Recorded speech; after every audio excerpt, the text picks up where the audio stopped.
Hello everyone, welcome to Tirumala Tirupati Info by KHM channel. In today's video, we will explore the lesser known places and hidden secrets within the Tirupati Balaji Temple. We will also highlight the significant deities to be worshipped and outline the ideal spiritual path to follow during your visit to the sacred Tirumala Tirupati Lord Balaji Temple. By the end of this video, you will have a clear understanding of almost all the important locations within the temple as well as the correct sequence in which the deities should be worshipped. We kindly request you to watch the video until the end without skipping any part. If you notice any errors, we sincerely apologize and would be grateful if you could point them out so we can make the necessary corrections. Please don't forget to subscribe to our channel and share this video with your friends, family, neighbors and colleagues. The Tirupati Balaji Temple, formerly known as the Tirumala Venkateswara Temple, is revered as one of the holiest pilgrimage destinations. It is a customary tradition for devotees to first visit the Tirchanur Padmavati Ammavari Temple in Tirupati before proceeding to ascend the Tirumala Hills. This temple is dedicated to Goddess Padmavati, the divine consort of Lord Venkateswara. Following this, it is customary to offer prayers at the Govindarajaswamy Temple near the Tirupati railway station. Lord Govindaraja, considered the elder brother of Lord Balaji, is venerated here. From there, pilgrims begin their spiritual ascent up the sacred Tirumala Hills. Upon reaching the hilltop, it is customary to first take a ritual holy dip in Swami Pushkarini, the temple's sacred water tank. Following this purification, devotees are required to visit Varahaswamy Temple located adjacent to Swami Pushkarini. According to tradition, Lord Varaha is regarded as the owner of the Tirumala Hills and is believed to have granted Lord Venkateswara permission to reside there. For this reason, Tirumala is also known as Varaha Chetram. One should visit the Lord Balaji Temple only after offering prayers to these deities. However, due to time constraints, many devotees often bypass these traditional steps and head directly to Lord Balaji Temple. Let us now delve into the lesser known areas and hidden secrets of the Tirumala Temple as well as the deities that devotees must not miss worshipping during their visit. Before joining the queue for darshan, it is considered highly auspicious to stand before the main temple tower and offer prayers. Devotees are encouraged to gaze upon the 7 kalasams atop the tower, offer the devotions and then proceed to the darshan queue. The structure currently shown in the video is the Mahadwaram, the principal entrance to the Tirumala Temple.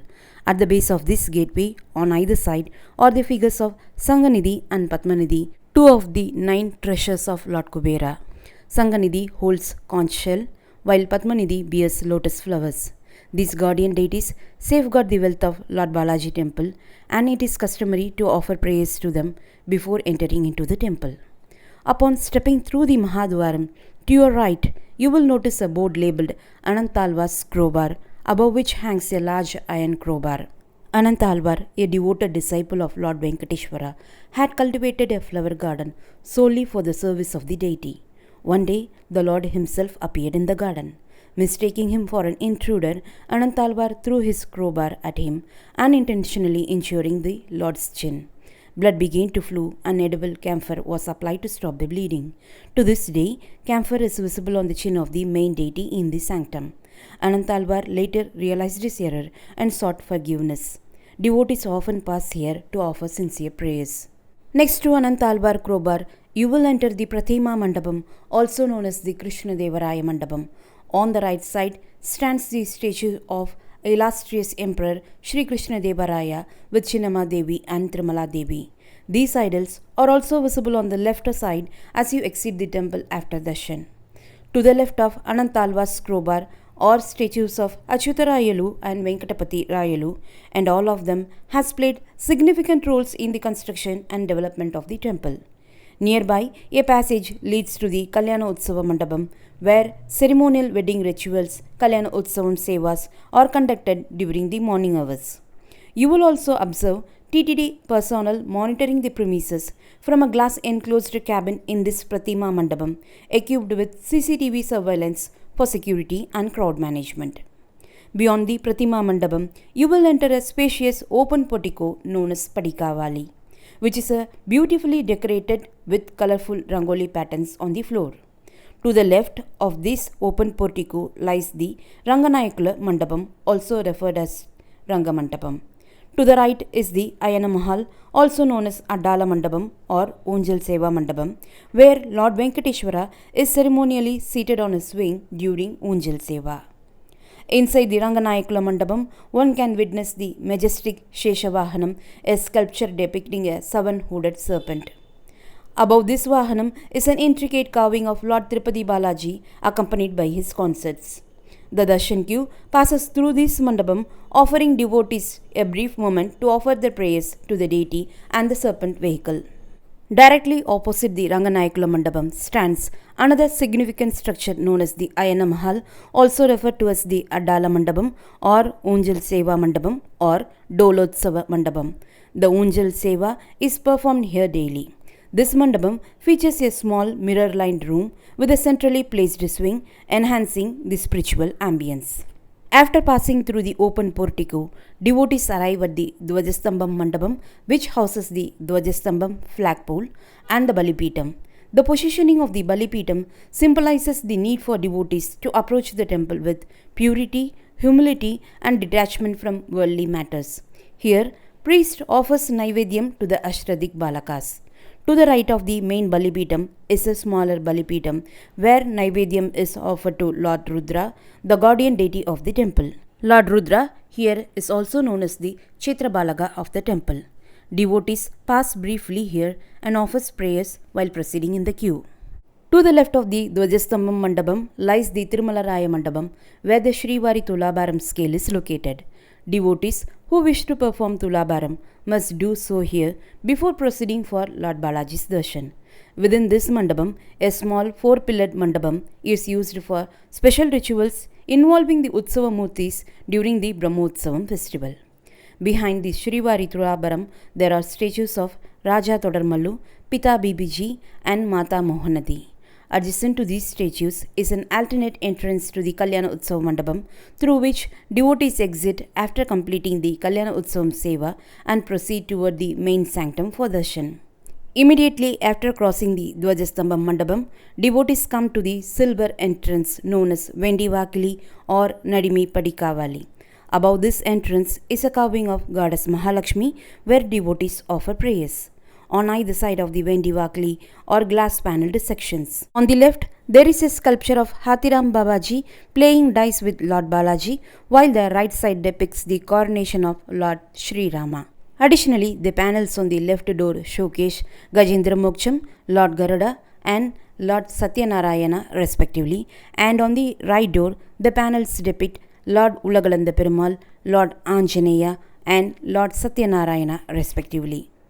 Crossing the Vendivakli leads to a beautiful golden entrance known as the Bangaru Vakili. In the video, you can observe a glass encased frame here, which features Lord Kanchi Varadaraja Perumal at the top, Lord Ranganadhar of Sri Rangam in the center, Lord Tirupati Balaji at the bottom. Above this frame is a beautiful depiction of Srinivasa Kalyanam, the celestial wedding of Lord Balaji. To the left of the frame is Lord Lakshmi Narasimha and to the right Lord Vaikuntanatha Perumal. It is widely believed that the presence of so many revered deities at the threshold of the Vendivakli amplifies the spiritual energy of the space. Devotees often believe that heartfelt prayers offered here are answered swiftly. To the left of the Bangaru Vakili, there is a shrine dedicated to Lord Varadaraja Perumal. At times, the darshan queue is routed around this shrine, allowing devotees to offer prayers to Varadaraja Perumal at close proximity. On the other side, the queue proceeds directly into the Bangaru Vakili, in which case devotees can offer the respects to Lord Varadaraja Perumal from a distance after completing the darshan of Lord Balaji. Upon entering the Bangaru Vakili, the queue splits into three lines. On the left side, there is a pillar featuring a statue of Varaha Perumal. This sacred Bangaru Vakili is also known as the Garuda Mandabam as it houses an idol of Lord Garudalvar. Additionally, Bangaru Vakili is referred to as the Ghantamani Mandapam, named after the two large ceremonial bells that are rung during the Naivedya to Lord Balaji. As you proceed through the Bangaru Vakili, to your right you will see the statue of Lord Garuda positioned reverently facing Lord Balaji. The ceiling above is adorned with beautiful depictions of Dasavatara, the 10 incarnations of Lord Vishnu. Directly ahead, you will encounter the imposing statues of the divine Dwarabalakas, Jaya and Vijaya. Between them lies the entrance to the Sanctum sanctorum. Above this entrance, the idol of goddess Mahalakshmi can be seen. Devotees are given only a few seconds in this sacred space to observe and offer their prayers. Within the sanctum, the Moola Murti, main deity, Lord Balaji, stands in all his divine splendor. Offer your heartfelt prayers here. As you exit the Bangaru Vakli, look carefully near the exit gate. You will find two large Naivedya bells at the base. This area is often enclosed by door, so a keen eye is needed to notice them. After exiting from Bangaru Vakli, you will notice a golden tower structure embedded in the floor, completely enclosed in glass. This is actually an ancient well known as Bangaru Bavi. It is believed to have been constructed by goddess Padmavati, the consort of Lord Balaji, for their use during their stay at the temple in ancient times. Devotees are encouraged to offer prayers near this sacred well for a few moments. To the left of the well, you will find a motor used to draw water from it. Remarkably, even today, only water from Bangaru Bavi is used for preparing Naivedyam for Lord Balaji. Adjacent to the motor, you will see a small staircase. To the left of these steps is a room marked with signboard that reads Vakula Devi. This room, also referred to as the Potu, is the main kitchen of the temple where Naivedyam for Lord Balaji is prepared. Inside the Potu, there is an idol of Vakula Devi, the foster mother of Lord Balaji. A wall separates her idol from the main kitchen area, and there is a small hole in the wall through which Vakula Devi is believed to oversee the preparation of offerings made to her divine son. This room remains closed to the public most of the time. However, during VIP break darshans and some early morning sevas, devotees are allowed to offer prayers to Vakula Devi by standing in front of the door. Next to this room is the area where Tirtham is distributed and the Shatari is placed on the devotee's head as a form of divine blessing. Nearby, there is a small chamber known as the Ankurarpana Mandabam, where the Utsava idols of Lord Garuda, Lord Visvakshena, Lord Hanuman, Sugriva and Angada are host. Devotees offer their prayers here as well. Adjacent to the Ankurarpana Mandapam is the Yagashala Mandapam, used for conducting various religious rituals. Following this is the Parakamani Mandapam, the area where the temple's undi collections are once counted. However, this service has now been relocated outside the temple complex opposite the Prasadam building. Directly opposite the Ankurarpana Mandapam, you will see a set of golden doors, usually kept closed, with a sign reading Vaikunta Dwaram. Devotees can stand in front of these doors and offer their prayers for a few moments. This sacred door is opened only for 10 days, starting from Vaikunta Ekadasi, during which devotees are allowed to walk through the Vaikunta Pradakshanam, also known as Dwara Darshan.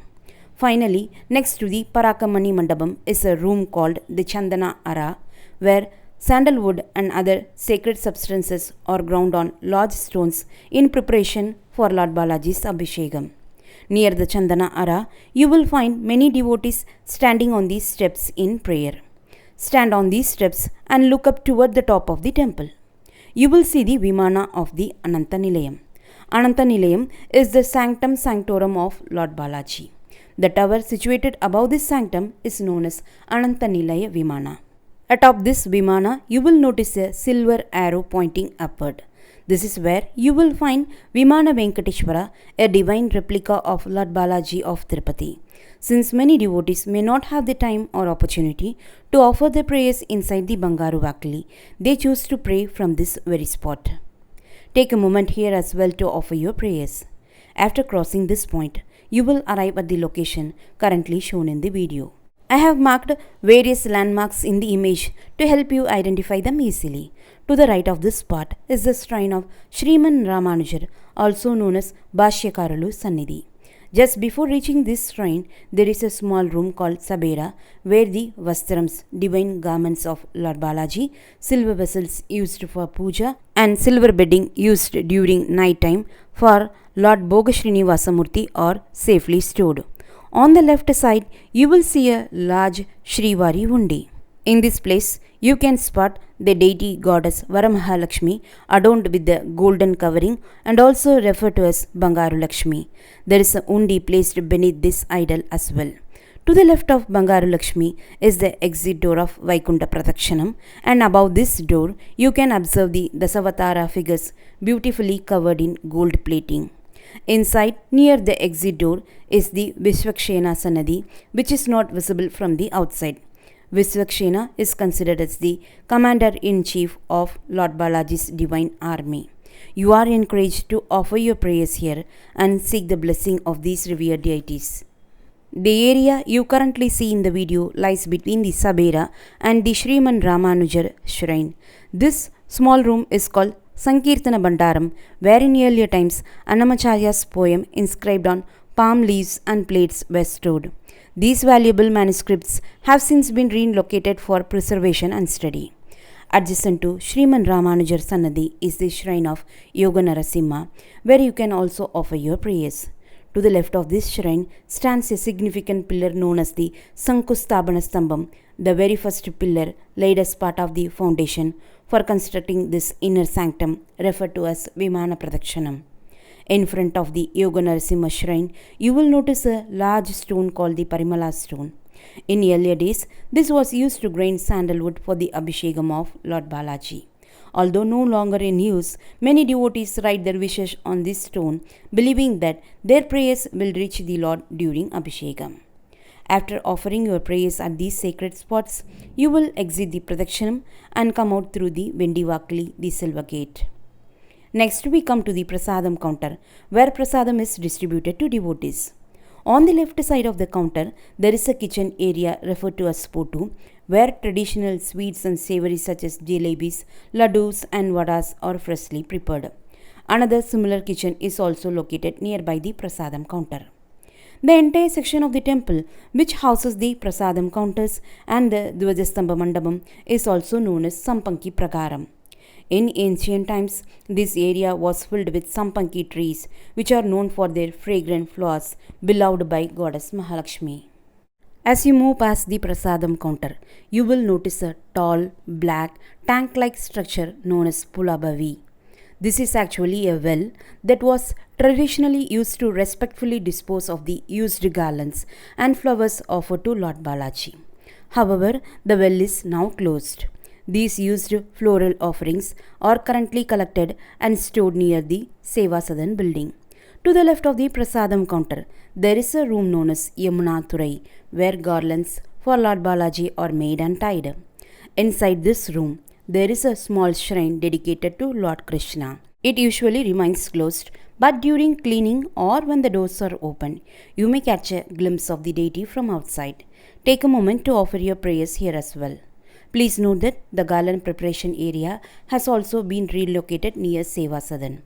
Adjacent to this room is another space labeled Vagapadi, which serves as an additional kitchen where Naivedyam is prepared 3 times a day. As you proceed further, you will find facilities for hand washing and drinking water, followed by the temple's exit gate. I hope this video gives you a deeper understanding of the sacred locations and deities inside the Tirumala Venkateswara Temple. Please don't forget to share this video with your friends and family and to subscribe to our channel. Until we meet again in another informative video, goodbye.